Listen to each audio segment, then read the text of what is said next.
Hi everybody, welcome to Season 3, Episode 3 already of the Hard Truth Inside the Football Industry podcast with me, Philip Ideson, and Darragh MacAnthony, Chairman, co-owner, El Presidente as the parking spot goes, of Peterborough United. You like that, huh? Hey, how are we all? Yeah, how are you doing, Darragh? Yeah, good. Just been working since about 8:30 this morning, putting a transfer bid together and a contract together, potentially, so, you know, for a Smollett's replacement. So I've been working on that very early.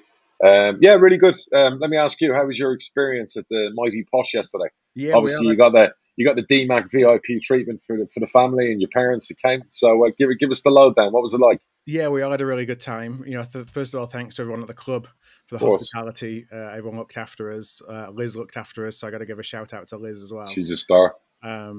We had a really good time. It was nice to see a win. It's been a while since I've seen a win for a while. I think the kids enjoyed seeing some goals. Hey, I'm getting shirts for them. Yeah, Posh shirts. You know, they came away. They enjoyed it.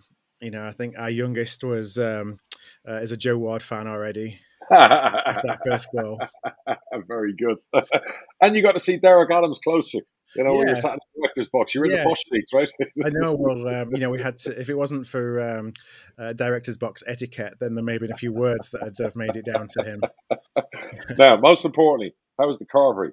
A famous good old roast dinner we keep sticking out there every time. Yeah, that's the way it should be. It's funny, we were talking before we went on mic that I was worried it was going to be something that was, you know, overly pretentious and fancy. And no, catering hate me. Catering hate me. For 16 years, I won't allow them to change it. I love a carvery. The Posh carvery is the best in the business. So I'm saying, when I go to away clubs, I hardly eat. The food's crap. Mm-hmm. It's always, they try and, let's do some French food. No, I'm not interested. I go to football. I want football food. I want carvery. And if I'm at an away game, I'd rather have a kebab or a hamburger. But get me a carvery, you know, and the Posh carvery is the business. It really is. So enjoyable. You know, put a bunch of Yorkshire people and some adopted Yorkshire people in a carvery and you're good to go. Happy days. People after my own heart. I love it. And you got goals. You got a win. You know, we weren't at our best, I'd say, second gear. But, you know, it's. I was thinking before the game, the manager was coming up to my office. And I was like, because I didn't know the team. Obviously, Tom, and I was thinking, my God, it's a team that doesn't have Poku in it, Najib Bowie in it, and Joe Randall in it, and Joe Taylor in it, Ricky J. Jones in it. I'm like, how's he going to get all these players on the bench? Like, you know, I've just named 5 incredible talented attackers for League One, and I'm like, you can't get them all on the bench. You can't. None of them are in the team. You know, that's you know, it's almost an embarrassment of riches. And I'm not trying to be pretentious or arrogant or whatever else, but like, we've got a stacked squad full of talent. You know, but what was your impression of the team? Yeah, I think that what you said there about second gear was right. You know, you kicked off on the front foot, got an early goal. If you'd have kept that pressure on, I mean, it could have been out of sight. I don't think that you took a foot off the gas. Maybe there's still some getting to know each other in the midfield.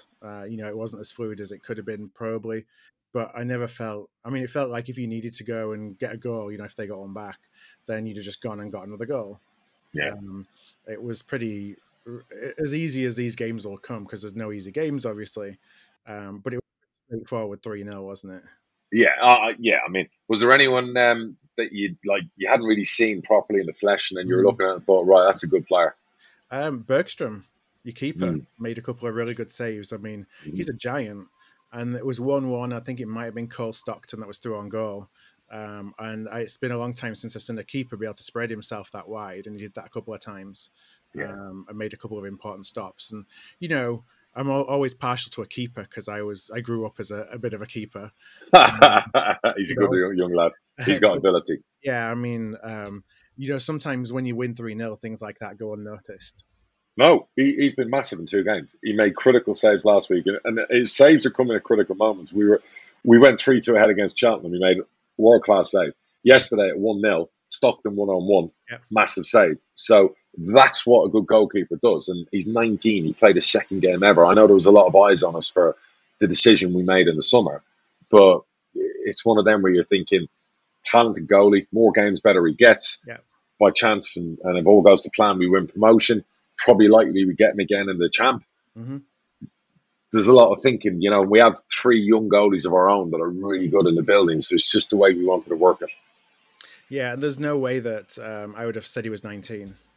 You know, I know we've talked about it, but that wasn't when I saw him. You know, I thought maybe his early 20s, 22, 23. He doesn't look like a 19-year-old. No, he's vocal, and you know, he's dominant, and he'll only get better. And yeah, he dropped one last week at Cheltenham. He's 19. You know, he's going to get better, but he's got a team in front of him that if he makes some mistakes, they get him out of shit. So you know, that's the capability. My folks were definitely impressed with Harrison Burrows, and you know, going up and down the wing in front of us. And you know, Ronnie Edwards just looked easy for him. You know, we've talked about centre back just, you know, walking out without a care in the world, and he did that a couple of times. It's that and the way to pass.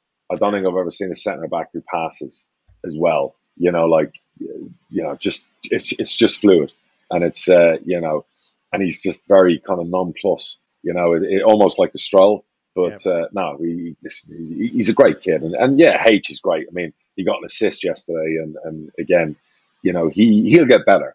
Again, you know, he's just turned 20, and people kind of forget that. And then I was really happy for Hector. There was a lot of Leyton Orient fans were like hammering me on Twitter, which led on to a lot of Posh fans panicking. You know, that we'd overpaid for this 20-year-old from Leyton Orient that none of the Orient fans were going to miss. But we've done a lot of work on his tangibles. The intangibles he's got as a player, and we're very much of the way he is just going to get better and better. He's physically, if you look at the third goal, it wasn't his finish; it was he won the ball in the first place to start the move, and he's got that. He's got so much upside in him. It's scary, you know. And Ben Thompson, fair play, you know, scrapper, and Jack Taylor again. He was kind of in third gear, running around next to them too, you know, kind of like that. So.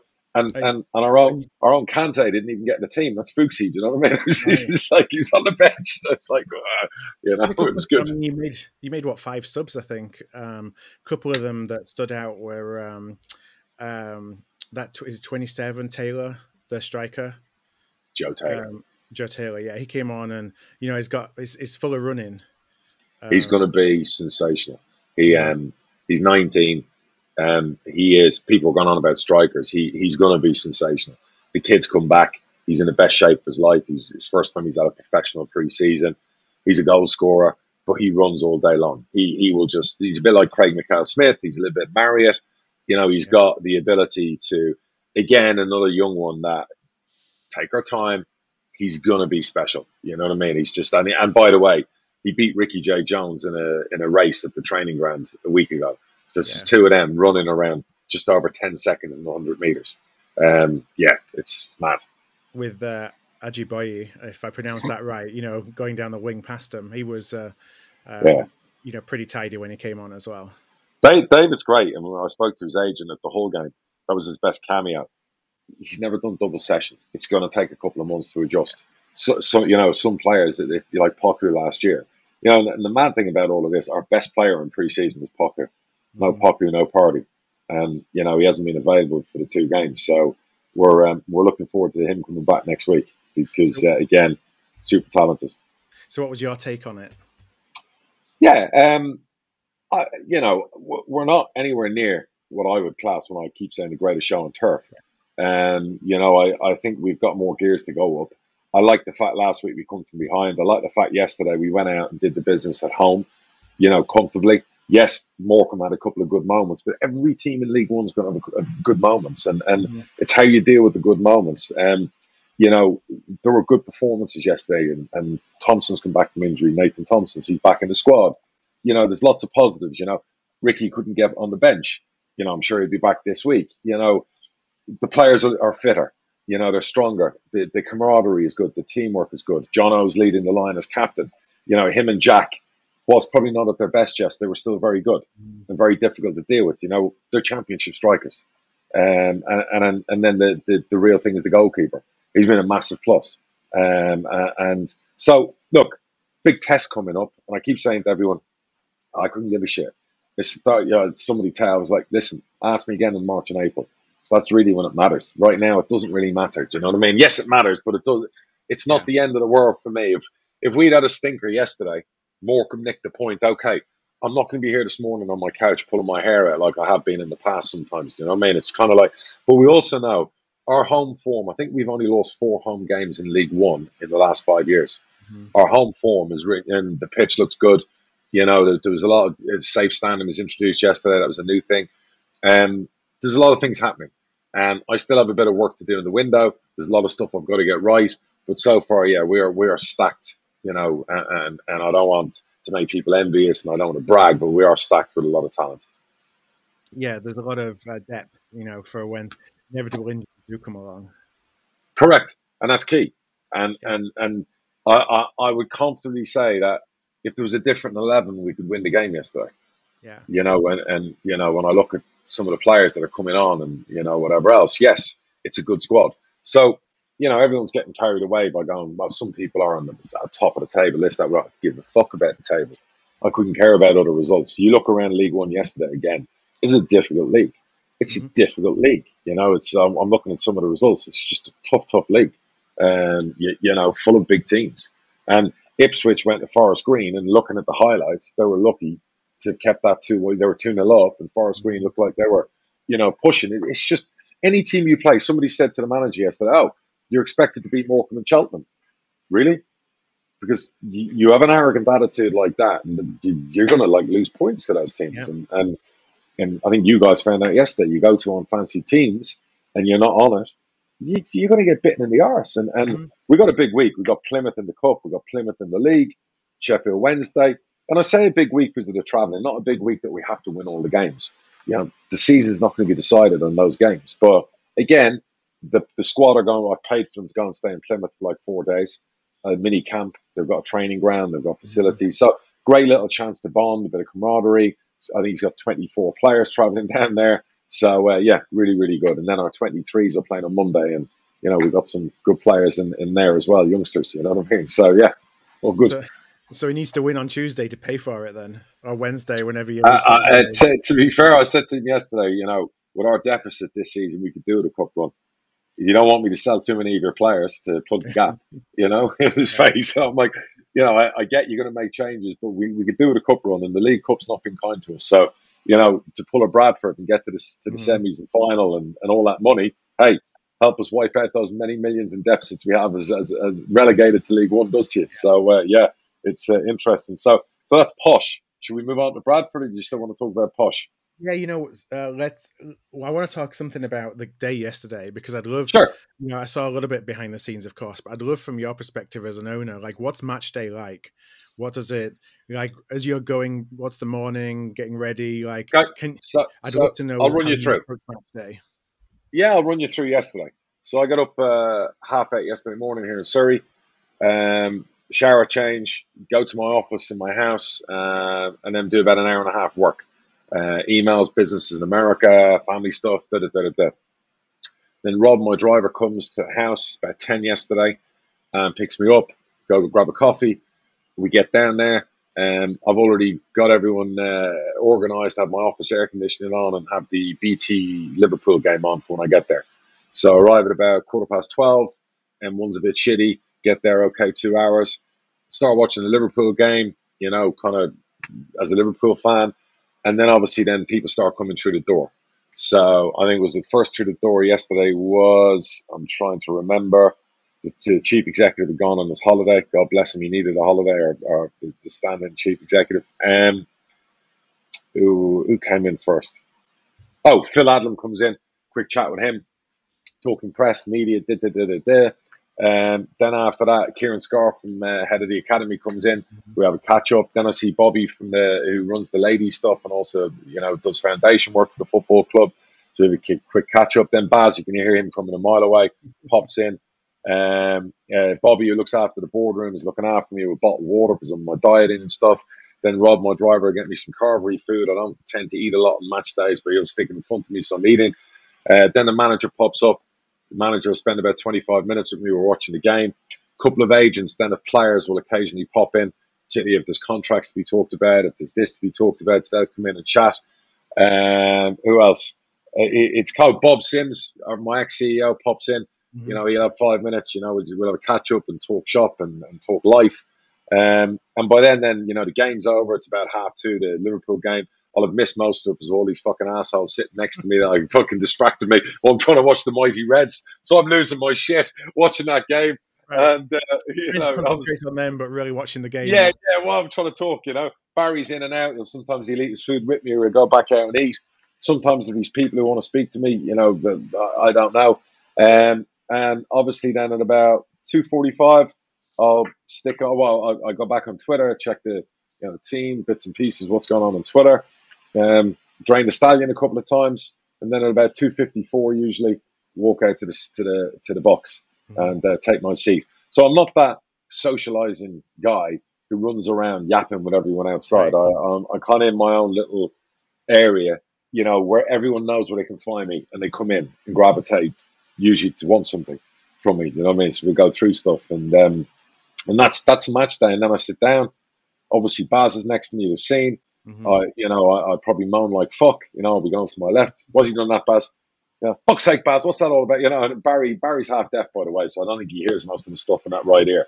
You know, but he'll nod along in agreement. You know, and that's why he's that way, so he doesn't have to hear half of it. Yeah, correct. And that's, and you probably saw I was missing in the second half, but I'm a superstitious person, and during the promotion season, I always left when we were 2-0 up at home, and touch wood, it's been a very good record. So since then, when we go 2-0 up, Rob, my chief of transportation, who drives me, basically knows at 2-0 to have the car ready. So I go in at half time. Obviously, we'll talk the game, you know, and then I'll say, okay, I'll see you later. And I'll get in the car and go. I'll shut my phone off until 4:56, 4:57, which usually takes into account about 6 minutes injury time. And then I'll check my phone. So you're not checking it during the second half at all? Nope. Like how mentally can you? Like I was checking my phone to see how we're doing at Barrow. It's painful, and I really have to get help for this OCD and superstition stuff, because it's just like it's getting beyond control. But I do not. My phone, even Rob, my driver, I tell him to turn his phone off because he'll have beeps on his phone. So we will be driving, listening to Magic Radio on the way back to London, and then approximately it's 4:56, 4:57. I'll go on Twitter and go to the Posh account to see, you know, what the news is. And then obviously when I get home, I watch the second half myself on my computer. Yeah. Well, you know, but that's just, and it sounds mad, but that's what I do. I mean, I once went to Plymouth and left at half time when we were 2-0 after a 5-hour drive. We ended up winning, I think 4-1 or whatever it was. You know what I mean? But yeah, it's just the only time I stayed when we were 2-0 up last year was at home against Cardiff, and it finished 2-2. So you know, my brain works like that, you know. So really good, and that's my day at the club, you know, and you know, of course, I engage with as many staff and people I haven't seen during the week as possible. It's great to catch up with everyone, and that's it, and that's the owner's experience on match day. And obviously then after the game, you get messages from my partners, messages. My missus will send me a big thing of balloons and congratulations, but she has a thing on her phone that she was out like jet washing our terrace yesterday, and her phone was obviously bleeping, so you know, she was quite happy. My dad will send a text, you know, hey champ, great result, love you, you know, all that kind of stuff. And and obviously a few agents, a few people I know will. What drives me mad is the morning of match days, and I've told people over and over, don't message me. You know, I don't engage in messages with anyone on match day by text. So when I get like good luck and this, that, whatever, I'm like, fucking stop, don't do that. Like, leave me alone until the game's finished. And and unfortunately, I completely gone out of my mind about your family, so I didn't actually come out and speak to them briefly before the game started, and I felt bad about that. Your parents probably thought I was a rude bastard, but you know, I would have liked to have sat and had a coffee with you. Do you know what I mean, and whatever else. And I should have said to Liz, get you guys to come into my office to have a coffee, do you know what I mean, before the game, and a catch up and whatever else, you know. So because if we'd been out in the main lounge, we mightn't have got that chance to talk properly, you know. But yeah, so that's match day. That's I don't know how many other owners are like that. I'm probably the most fucking bizarre lunatic one out there at it, you know. But yeah, that's my life. Well, whatever works. If it's working for you and you're getting the results, you know, I think that we again talked beforehand about some of the etiquette that's kind of forced. That everyone feels like they got to do it for the sake of doing it, and I'm not like that. At City, it's kind of the same. You know, you don't just go and be somebody that you're not because you think that you've got to go and do it. No, I don't buy into, you know, in the old days, they used to, when I go to away games, they would sit me on the away director's table. So I'd be sat with all these other football club people I've never met, and all my people would be on a posh table.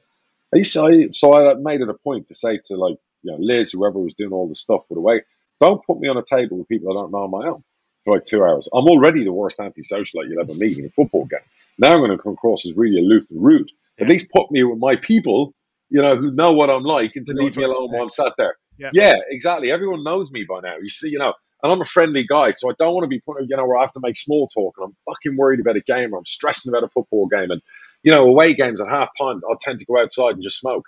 I don't want to go into the boardroom.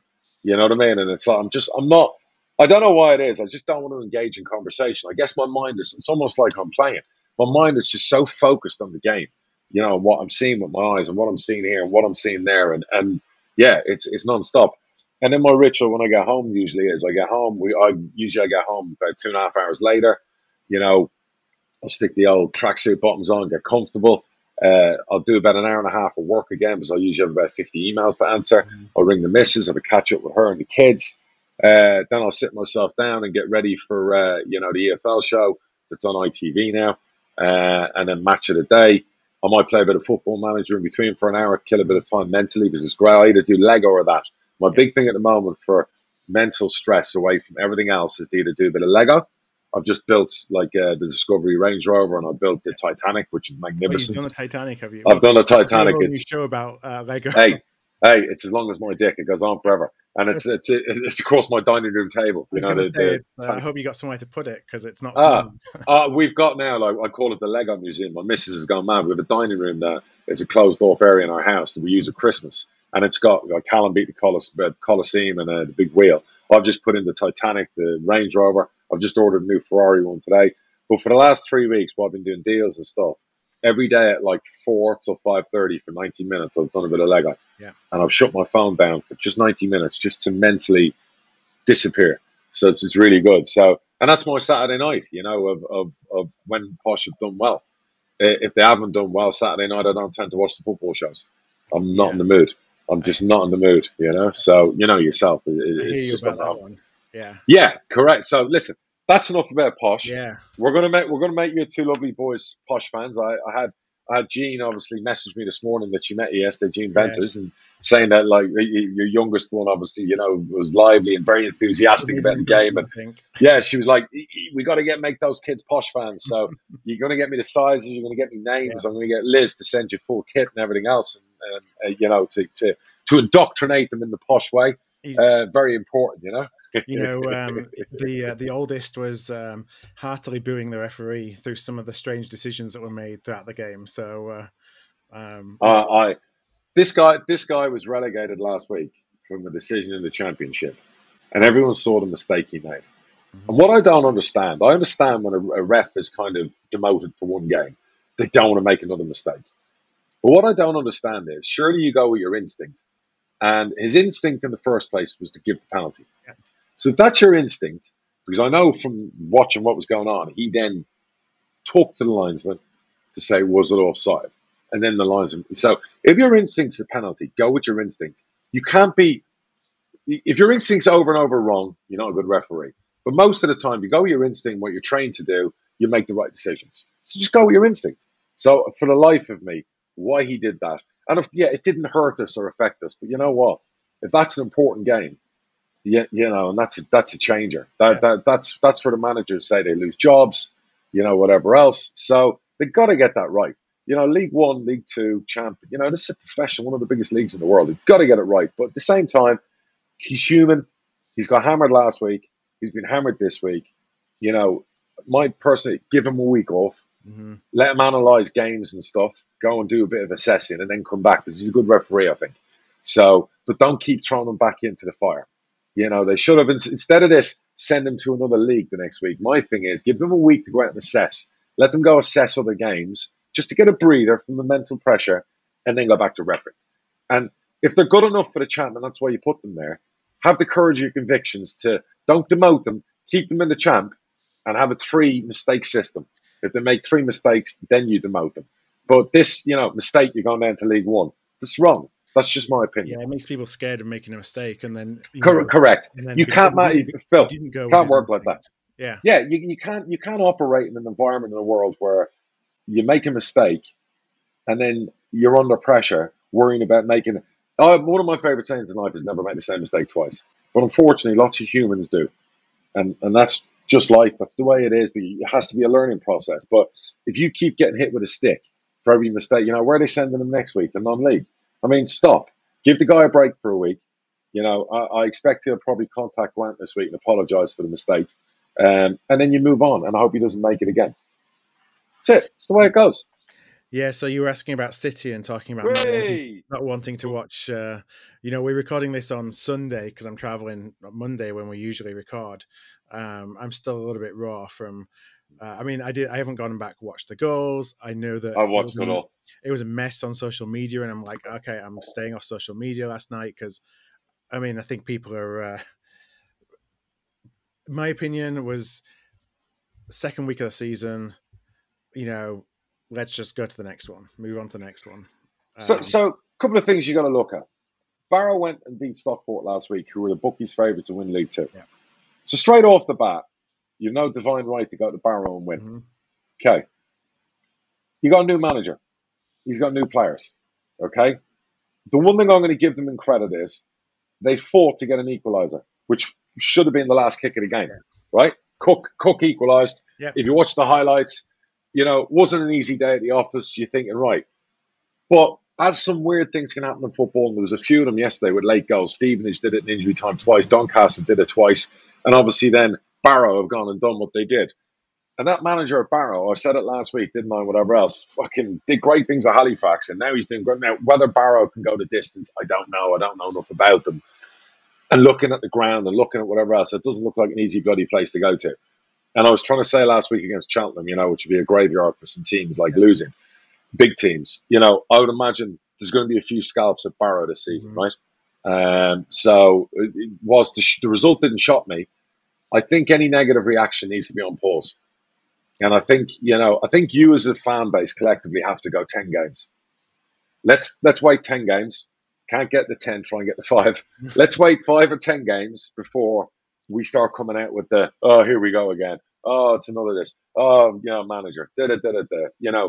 Looking at the statistics and everything else, it wasn't a hammer-in by Barrow.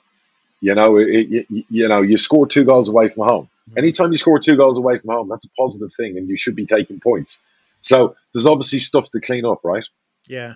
I think that it's obviously it's not a result that was, we didn't want to lose 3-2 to Barrow. We thought we'd go there, get something out of them, but I think there's a big overreaction. And I was thinking about this beforehand. How would I have reacted if it was the middle of the season last year and it's just another defeat and we'd probably all be up in arms, but it's game 2. If we're still doing this in game 20, then that's another thing altogether. But for now, you just kind of got to take a seat back and let the first few games play out and see where we are. And do you know the problem? Do you know the big problem? Not winning your home game. Mm-hmm. All right, has exasperated the issue with all the negativity. Yeah. If you go and do the business last week against Donny, all right, in front of your 18,000 fans, and you have to have the best home record in League Two at that sport base, by the way.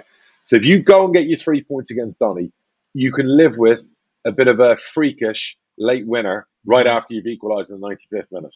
But what you can't do is you can't fuck up against 10 men and draw and then follow that up by losing.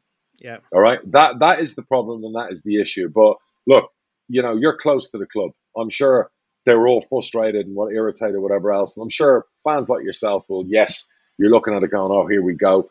But really, you also have to realise you got to give it time. You got to give it time. And it sounds like you still need to do some business in the window. Would I be right in saying that? Yeah, I think that's fair. I think we need, what's been shown so far is that there's not a great deal of width, or at least we haven't seen a great deal of width. Not a lot of creativity up there. So you've got injuries, right, Phil? Yeah, so we have Jamie Walker now is injured for probably a month or two. Time frame to be determined. Osadebe, obviously, we talked about him last week, going down with his break. We've got a long-term injury as well on the wing. So I would say that before the season started, we were 1 wide player short. We're probably 2 now. Oh no! And is there money to do more business? if I was a betting person, I would say that money would probably be made available. You know, I think actually our chairman, Stefan Rupp, was at the game, the Doncaster game. Oh, wow. And so seeing the atmosphere and everything there, the occasion, and seeing, you know, the kid get his leg broken would probably go some way to saying, like, you know, what can we do to fix that? And not fix it as in fix the player, obviously, but in replacing the player while we need to replace the player. So I wouldn't be surprised if, based on all of that, there's a little bit of money made available. And then we play Hull on Tuesday in the Cup. You know, this will have gone out after we play Hull, so who knows whether that's we're out of the Cup or not. But if we do get through there, there's a good amount of money that would probably be put back into the team. How was the fan sentiment towards the owner when he was over? Because that's the first time in a while he's been back, right? Yeah, to be honest, there was zero positive, zero negative. I'm not sure that it wasn't announced that he was going to be there or anything. He didn't make a showing or anything like that. You know, he just sat quietly up in the director's box, and I think was gone before before most people realised he was there. Well, what Bradford fans have to be is a bit clever. This is a bit like selling. You know, I'm going to give a few tips here. I guarantee you they'd given it the old Stefan, we love you, all right, on the day, and given him a bit of love, he'd probably have his checkbook a bit closer to his hands. Do you know what I mean? So it's like sometimes the ego of an owner, you know, and that, and by the way, I'm not talking about me, you know, either way, so give a fuck. Yeah, but yeah. No. But, you know, maybe he hasn't had, and I get he's had a lot of critique and criticism, but maybe a little bit of love, you know, for resetting the page. This is where I always talk about owners should do interviews and Q&As and forums and stuff when they're over, because it gives you that opportunity to engage and try and get fans on your way of thinking, you know. But let's see. I'm sure they're going to do a bit of business. You're not going to have Marc Hughes hanging around the place without any tools. No, I mean, I think that it's I would imagine we get one and we maybe get two at this point, because you know, they're not going to go this far and not find the missing link. I wouldn't imagine. Yeah, 100%. And who have you got next Saturday? Did you say after the cup game? I think it's Newport at home. Okay. They haven't not the best start. Obviously lost against their old manager on Saturday, so you'd expect to do the business in that one, no? Yeah, get up and running. A bit more pressure on it, given the two results so far, but I think that it's a good opportunity for us to get on the board. We'll see. Do you think your players can cope with the size of your club when it comes to 18,000 fans supporting them? That's always been a topic of conversation. You know, players coming in that just, you know, rabbits in headlights, and so there was a lot of talk about the mental side through the recruitment this year. And you know, that being like when people come in. I think Ryan would say when people come into the stadium to do the interview, when they're talking about, are we going to bring somebody in or not? You know, you've got two kind of reaction. One reaction is the eyes light up, and the other reaction is, crap, this is big. You know, and so, you know, they're definitely been going towards the ones whose eyes light up, who look at it being an opportunity as opposed to who are showing that maybe there's a little bit of apprehension in playing. Have you watched the Arsenal Amazon Prime show yet? I haven't, no. It's really good. It's really good. My missus loves it as well. She watched all 3 episodes. I binge watched them the other night. Arteta comes across really well. I really like him. But I have said I thought Arsenal in 2 years, didn't I? Last year I said in 2 years, I think, because obviously the Cronkies are now spending the money. You know, and they've been the biggest spenders the last 2 windows. I think Arsenal are going to be a serious force to be reckoned with next year. Not this year, next year. I think title challenges. And what I loved about the documentary was the riches you see at that level with the facilities and the staff. They had a medical meeting in the cinema room, and it was almost like a full sold out showing for Maverick Top Gun. There were that many people in the medical department, you know, and then I'm hoping my medical department have won. I didn't watch that. So and then they've got like he's almost like a therapist. He's like a player liaison. He's obviously foreign, but he's very good. Where he's sitting with the new players and he's talking about the mental side and this and that and telling them how wonderful they are. And, you know, and I wish at our level we had the resources as clubs to have somebody in the club to work with younger people and older people, mainly younger people, about that expectation, about moving to a new country, moving to a new area. You know, just, you know what? I just think it's massively important. You know what I mean? Particularly now, more and more now with what goes on outside football and social media and the pressure on young people, you know, to be able to, because it's just toxic out there sometimes, isn't it? It gets nasty, it gets horrible. It's as well, isn't it? I've been quiet on Twitter this week, and I've had about, I think, out of nowhere, 5 different trolls just come at me. Not with I haven't even tweeted anything, and they're just telling me how hated I am and how horrible I am, and and it bounces off me because, like I said to him, I'm mentally very strong for that stuff. But a 20-year-old or a 22-year-old or somebody coming from Ireland or Scotland or Europe and they're traveling all the way to a Bradford from the other side of the country. I mean, yeah, family for the first time. Yeah. Me and Natalie were speaking about it last night. My missus about it's so tough for young people without their families, and Mum's been cooking their meals. Like you watch Ramsdale's parents follow him everywhere. He moved to Arsenal, and he's probably lived with his mum and dad. You know what I mean, for X amount of years, and now all of a sudden you're on your own. And they had Kieran Tierney. I think his parents. He hired a chef from Scotland who moved in with him, who now works at Arsenal, but he lives with him, and that's helped him probably settle in.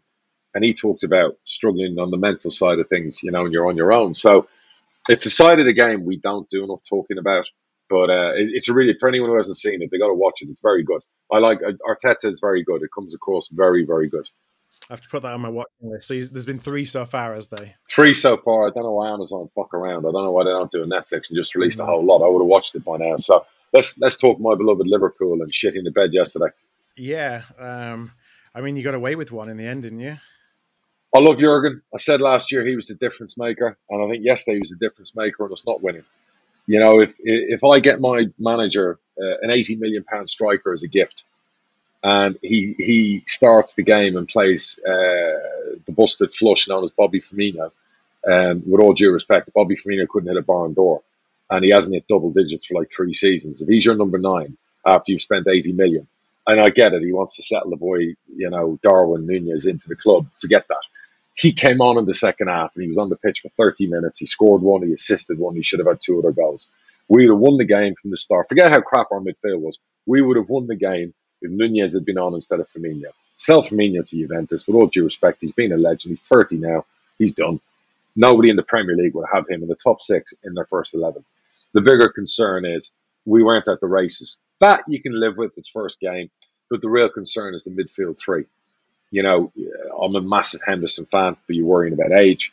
Thiago's made of glass, as we know, and he went down with a hamstring injury. I'd seen a thing on The Athletic a couple of days ago where he misses 30% of seasons every year in his career. We spoke before we came on the pod about you do statistics based on a player's fitness and availability. He's now going to be out probably for 6. Normally it would be 4 weeks for that injury. With him, he takes longer, so it'll be 6-7 weeks. They're already missing Oxlade-Chamberlain. I mean, he'd make much of a difference anyway. He's out. Curtis Jones is out. Naby again, another one who potentially a little bit glass-like and misses large amounts of games. So you're now left with Fabinho and a 32-year-old Jordan Henderson. Fair play to Harvey Elliott. He looked absolutely superb when he came on. But I'll tell you right now, if they were planning on buying Bellingham in a year, or whatever else, or a Declan Rice, write that check, because Liverpool... Grant was laughing, our manager, because he was in the office and he heard me say, "No, the title race is over." And he was like, typical chairman. I'm like, you don't understand. You cannot give Man City that kind of head start. I'm like, and it's not even that I worry about.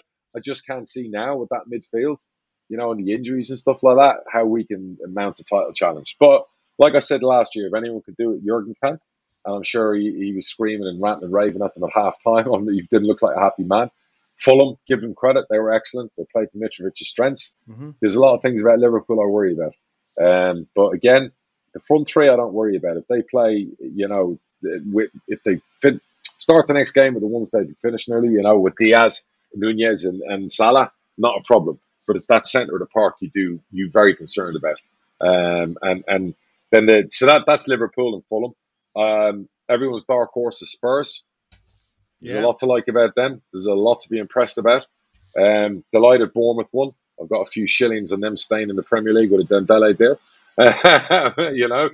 Forest, like I said, I like their business. They weren't good against Newcastle, but I guess there's a betting in period, right? What do you think about Newcastle this year? Like, I don't think anyone knows what success will look like for them or how they judge. I watched match of the day. I saw the highlights. Very comfortable. I thought should have battered Forest. I thought the 2-0 flattered Forest. It should have been more with the chances Newcastle created. You always worry with Newcastle when Wilson gets his usual hamstring issues in the season. if Chris Wood's going to be the man that steps in, Yeah. if Newcastle have an expectation of top 6, they're 2 attackers short. If Newcastle have an expectation of top 10, they could get by with what they have. I like the business. I like the fact they've given Howe a new contract. I like the fact they've walked away from deals because of the greed element of it's Newcastle. It's got all this. No, I like that. I think there's obviously a lot of good things happening off the pitch. I think they're definitely going to be top 10.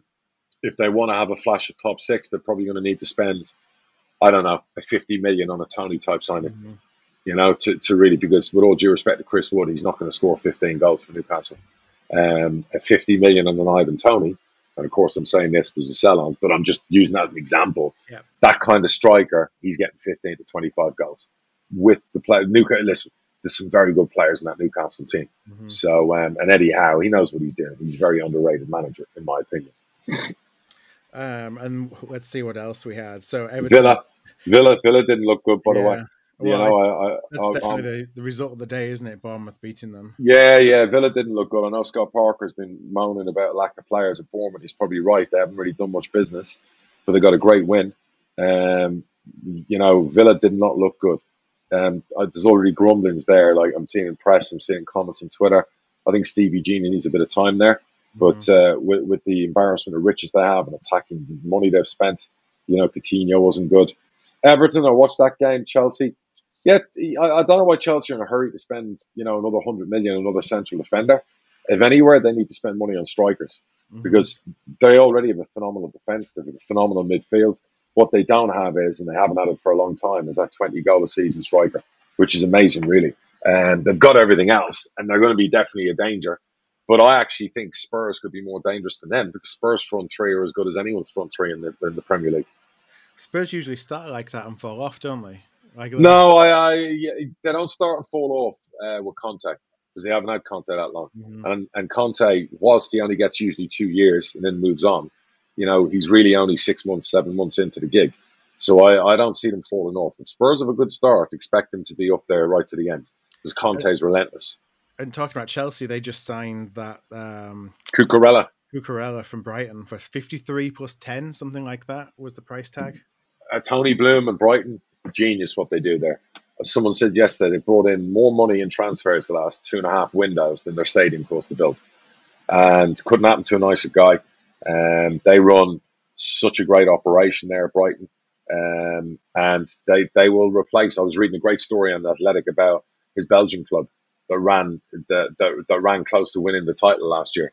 And I think they just beat Rangers last week, didn't they, in the Champions League qualifier or whatever else. But what he's doing at Brighton is just Brighton will be good this season. They have no problem at all. It'll be interesting to see that game today against United. I'm going to watch that. Got my alarm set. What you got a case of there is he's obviously so wealthy that any club bids for his player is like, that's my figure. That's it. I'm not moving. Now, when you're in a position where you're that rich, you can do that. It's great. It's wonderful. It's no pressure. And he's got a player on a 5-year deal. And Man City, amazingly, didn't pay the 50 million. They've paid 50 for Walker. They've paid 50 for other fullbacks. They got 32 million for Zinchenko, who I didn't think was worth 32 million, by the way. And 18 million more, and they got a player who's young, who's going to be with them 7-8 years. I am astonished that City allowed that to happen. Shocked.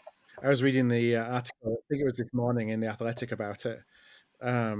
There was suggestions that Brighton were positioning him in talks as a centre back versus a full back, and that the position of the player actually influences the price tag. And I mean, do you find that when you're looking at valuations, that position, that a centre half is worth more than a left back, or a right midfielder is worth more than a left back? Yeah, you could argue that, but then again, I would argue and say, well, Kyle Walker is 50 million. Cucurella, or if Chelsea play a 3 at the back, he'll play maybe left-sided centre back. So he can play obviously at centre back. Does the price? I'm not sure on that one because I've seen fullbacks go for as much as centre backs. Fullback can create and make goals, score goals, and obviously their job is to help defensively. A centre back predominantly is to give you that Van Dijk type dominance at the back and get you clean sheets. Nobody thought a goalkeeper would ever go for 70 or 80 million, but that's happened in the last 5 years. I still come down to and say strikers and attacking players are always going to cost more. But then again, who would have thought Harry Maguire would have ever gone for 85 million? So it just depends. Brighton played a blinder with the whole thing, but I am amazed Man City, Pep can't be happy about that. At the end of the day, if you're replacing a player like Zinchenko, how do you expect to go out and pay less for his replacement going into the 11?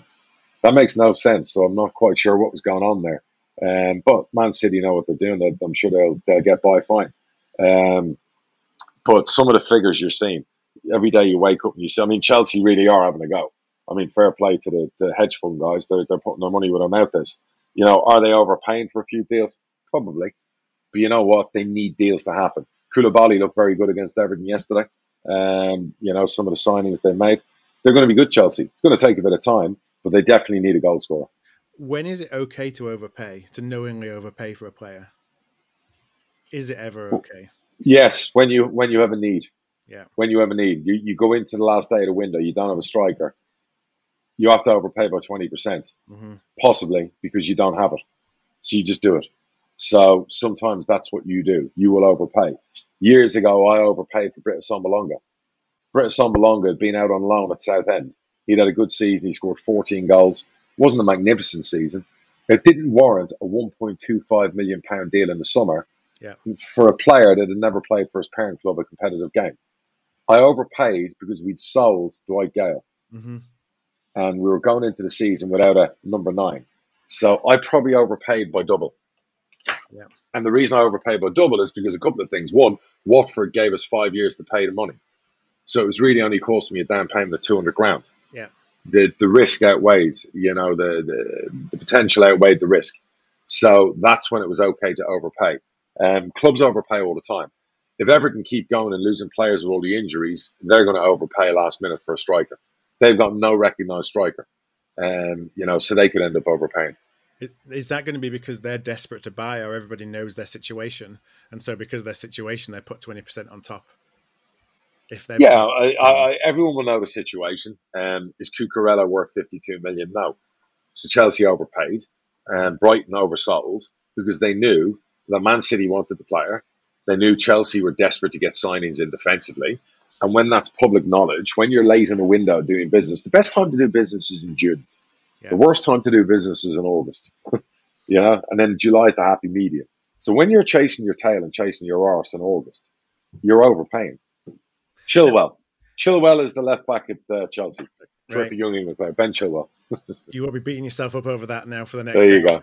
There you go. There you go. We've talked a lot in the past about undisclosed deals. Yes. It seems like we're seeing more and more undisclosed. I know we've been talking transfer numbers at the Premier League. Outside the Premier League, it seems like every deal these days is undisclosed. And fans have a go at me all the time about undisclosed. It drives me mad. I have no problem disclosing the deals we do. No problem disclosing what we paid, what we sold. It is the club you do business with that put in a contract always. They want disclosed. We're getting to the point where I'm asking Liz, my football say clubs, do you mind leaving it as an open transfer? And it's no. So, that frustrates me. And, because it can go both ways. One, it can it'll say you've got X amount for a player, but it's like Ivan Toney, it was for a while, it was like, it's a £4 million, a £5 million deal, whatever. It wasn't. It was a £10 million deal. Years ago, Dwight Gale, I sold for $6 million, ended up making 8. Sky had it all over the thing at 4. This week we had Sammy Schmodox at 2.5. It wasn't quite at 2.5. Yeah. With add-ons and everything else, it could go to 3, but the initial fee was less than 2.5. So again, I'm not allowed to say it exactly because the club buying always put it in the contract. Equally, when we buy a player, the fans are, why don't you, what? And I'm like, again, it's the club we do business with. If they don't give me permission, as time goes by, I'll say the numbers because they're not going to be so angry a year later and me saying it, but I will. So if any fan asked me a question about a year ago, what did we pay for a player? I'll happily answer. So there you go. For the next Q&A batch, send in your Q&As if you want to know what we paid for a player. Yeah. And what I'm learning is it's less, I don't say less important, but it's really important, the cash flow element of it. So you can have a deal that, is a $100,000 deal, but you're not actually paying it until year 3 or year 4. Or right. And that's for us. And one of the big things, the reason I hung up the Blackburn deal for a week before I allowed it to go through was we had to be able to factor year 2 and 3. Otherwise, it made no financial sense. We still owed Bristol City $500,000 of his initial $1 million transfer. if it was done the way it was done initially suggested, we would have sold the player, paid Bristol back their 500 with the down payment, and had no money until year 2 and 3, if you get what I mean. So it was really imperative that, and Blackburn were brilliant, that they agreed to help as regards to, if we found a factoring company, they do all the documents and do everything else, and this is how we do it, so we can bring forward year 3 and 2 into this year's budget to help with our hole, because obviously we have a hole. Otherwise, what's the point in selling the player? Now, so you do a deal and it's installments over the length of the contract. You sell that player like you did Sammy Schmodix. Does that, all those installments become due because you've now sold the player on? So basically with Sammy, we paid $1 million for him, and it was in 4 installments. It was 250, 250, 250, 250. Yeah. We're 2 years into it. We've paid $500,000, yeah. but we still owe $500,000. Yeah. So the minute you sell the player, even if I sell them for £1, I would have to come up with 500 grand on what we owe Bristol. So anything we sell them for has to be above that, otherwise it makes no sense. Yeah. So you know, and if somebody gives you 2 million or whatever it might be, and they say, right, of that 2 million, we're going to give you 500 grand now, and then the other 1.5 million's over year 2, 3, and 4. Well, that's great. It's not great because the $500,000 straight away is gone, you know, to the club you still owe the money on. So there's all those things to take into account. I'm not complaining, by the way. That's just it's like when we buy it's like when we buy a player and the club go, we want all the money up front. Nobody does that anymore. All money is spread over a contract. I always remember laughing a couple of years ago. I had a bit of banter with it. It was Ross Wilson, I think his name is, at Rangers, about trying to buy one of their players. And he's, by the way, an unbelievable operator. Before anyone from Scotland starts writing articles and slaughtering me and saying I'm having a dig at Rangers, disclaimer legally, I'll come after you unless you put the full context of this in. He's an unbelievable operator and was trying to buy a player. And the deal was like 700-800 grand. So I was like, you know, 200, and he was like, no, we're expecting all the money up front. And I said, when you bought the player Kent from Liverpool for 7-8 million, did you pay it all up front to Liverpool? And he was like, of course not. So I was like, well, it's kind of the same thing when you're in League One. You're one of the biggest clubs in the world with your fan base. You could afford to pay a lot more. So if you're doing it over time, we should be able to. Anyway, we never got the deal done. But the reality is, that is the way you buy players. Very few people will give you the money up front unless they're a top Premier League club. So you're always paying it over time. We've had offers for Ryan Brew. Again, you know, 150, and I was taking it over the term of the contract that you signed. We did the same with George Grant going to Scotland. It's over, you know, and it get, because if you're just like straight away saying, sorry, we want the money, you're not going to dig. It's post-COVID.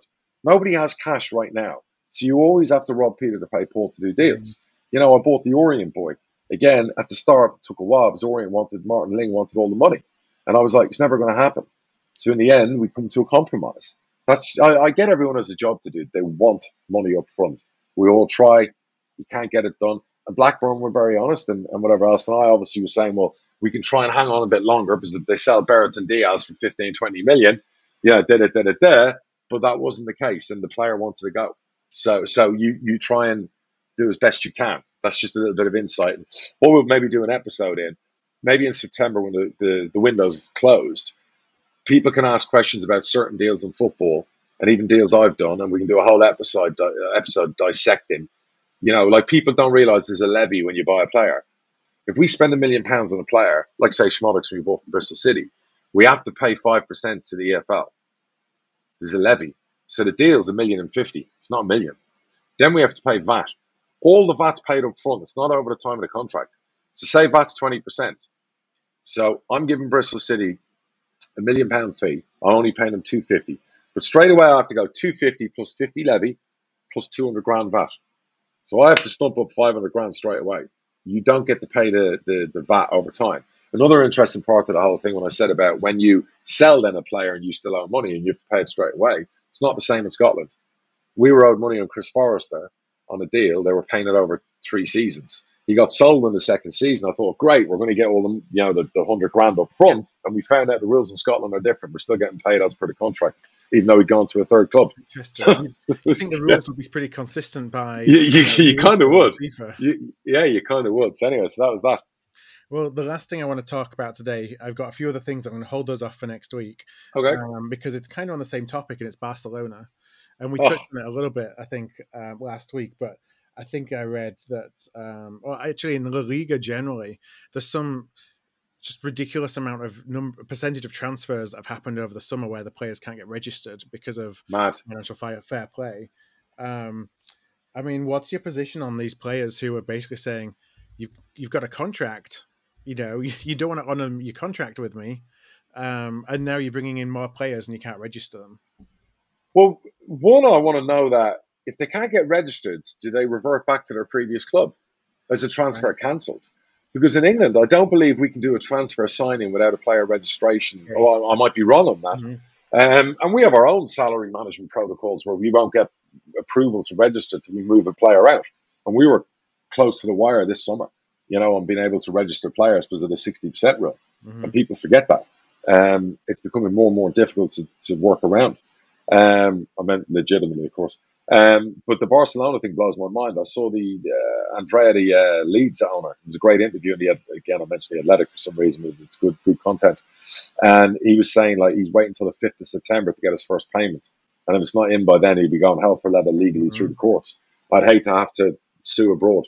It's never easy. Right. I think La Liga will. The guy who runs the league, I don't know if he has a problem with the Real Madrid and Barcelona people.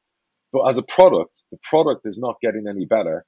People now are looking more to France, to Italy, to England again, whereas the Spanish league's not quite what it was 2 years ago. And that guy running it, as much as he wants financial fair play, these things that keep happening, it's not making it the best place in the world to do business. So I know Barcelona, everyone's going on about I read loads of stuff on their situation, their billion debt. Let me just be clear to everyone. Barcelona won't go bankrupt. Right. Barcelona won't go into liquidation. Let me explain to you a club that size. If they turned over 500 million before COVID, in 3-4 years' time, they'll probably be the first football club in the world to turn over $1 billion. Such is the size of the club, the Socia, the members, the new stadium they've got, all the things that are going on, naming rights, sponsorship deals, all these little things they've sold 10% of to bring forward income is good business. They're solving today's problem, and tomorrow's problem won't be that. Tomorrow's problem will be they will be the biggest club in the world for turnover. But by then, they'll have rebuilt the team, less salaries, less silly waste. When I read De Jong was on 500 grand a week or whatever, I couldn't believe some of the deals. So now they're changing course and they're trying to do more prudent deals. Barcelona will be a force in world football in the next 4 years again. And all these financial problems, because if you're repackaging debt and you owe $1 billion and you have to refinance and you're bringing money forward, even the repayment on that debt might be 100 million a year, 120 million. A club turning over 600, 700, 800 million a year can pay it. A club turning over $1 billion a year can easily pay it.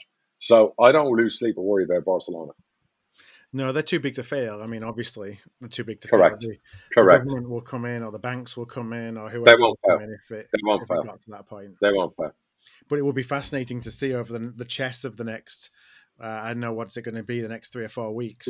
Real Madrid will win the title for the next 2 years, in my opinion, quite comfortably, because they're set with the younger players getting stronger. So Barcelona, it's going to take them 3-4 years to get back to where they were. All right. Well, with that, we'll wrap things up for another week on the pod. Thank you as ever, Darragh. Great Sunday morning. Yeah. There were some things that happened in midweek we didn't cover. Obviously, League Cup's happening this week. We talked about before, we've got Newport. Who do you have this coming Saturday? Plymouth and Plymouth. Plymouth, that's right. Plymouth and Plymouth. So good luck on, I guess on both of them. And yeah, correct. You know what I mean? So hopefully a good week. And good luck to Bradford. Yeah, I'm not going to be able to see the next one. I'm flying again out to LA back to the States. Back to the States. Yeah, I'm going to the States tomorrow, and then we're going to. Well, I'm off to LA next week, or the week after. So I'm going to be if the app works, because I think the EFL app had problems yesterday. If that works, I'll be listening to it on the plane. Hey, there you go, mighty Bradford. While you're in your beloved California. Yes. All right. Say hello to Mr. Newsom. I will do. I'll send him your personal regards. Thanks, folks. Don't forget to send in your questions. Don't forget to send in stuff to fill out. Contact@hardtruthfootball.com. There you go. Have a great week, guys. All right. Thanks, everybody. Take care.